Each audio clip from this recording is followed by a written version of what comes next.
And so I'm reaching up, I'm tapping into that universal energy, I'm drawing it down into my body, I'm enwrapping my entire body in an aura of universal energy. I'm charging my intrinsic energy cells. The primary chakra is that positioned some 3 finger widths below the navel, not sitting on the front of our abdomen, of course. It's seated deep within the torso, but at that level, that is the chakra responsible for generating energy and sending it all around the body through the meridians. And so I'm drawing on this energy, I'm drawing it around my entire body, I'm charging my batteries, my energy batteries, if you will. And as I'm bringing my hands back down from this circle, I'm feeling that energy. I'm compacting it into itself until I'm holding an energy ball approximately the size of a football. Then I step forward.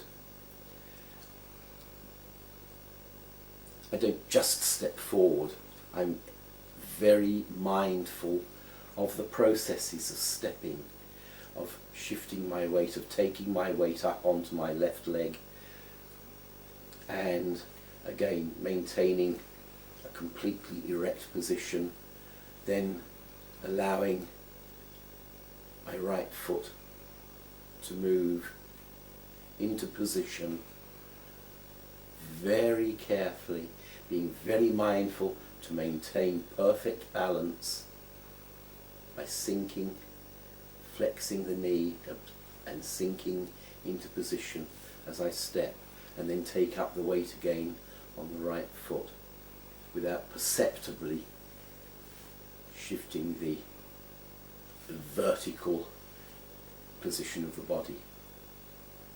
And immediately I'm settled into that position, I just allow for this, from the holding the energy ball position, I just allow my right hand to advance maybe 2 or 3 inches is all, and I allow my left hand just to come up into a cover hand position here. At this point, I just want to make a quick reference to the kind of esoteric understanding within this kata. I said earlier that it's not a series of martial techniques or self-defense techniques, and that is true. One might be tempted to suppose this is some kind of nukite or spear hand technique, and that's fine, but it would be missing the point entirely. Imagine communion, one person with another. Imagine some kind of interpersonal situation between 2 people, a conversation, maybe in the context of our art, a conflict situation.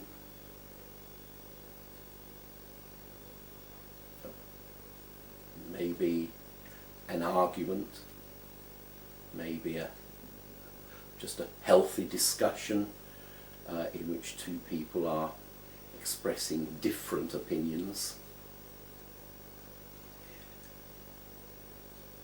First of all, we have to create the relationship.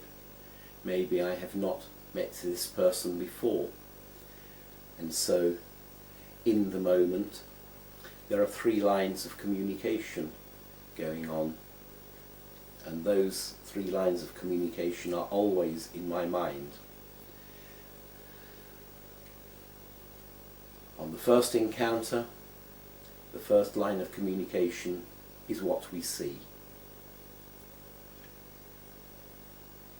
We look at the person and we immediately gain a sense of that person, and whether we like them or not, as it were, we get a sense of the person's nature, character, personality, and we start to make up our minds about that person very, very quickly, dependent upon the body language we see, the posture, the deportment, the facial expressions, the gestures, and so on.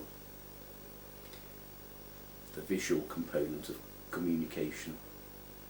And secondly, we may well say hello and use some verbal expression of communication. And thirdly, if we have the opportunity, and correctly, we would like to make some kind of tactile communication. And so I would extend my hand in offering, expecting it to be taken up in a handshake.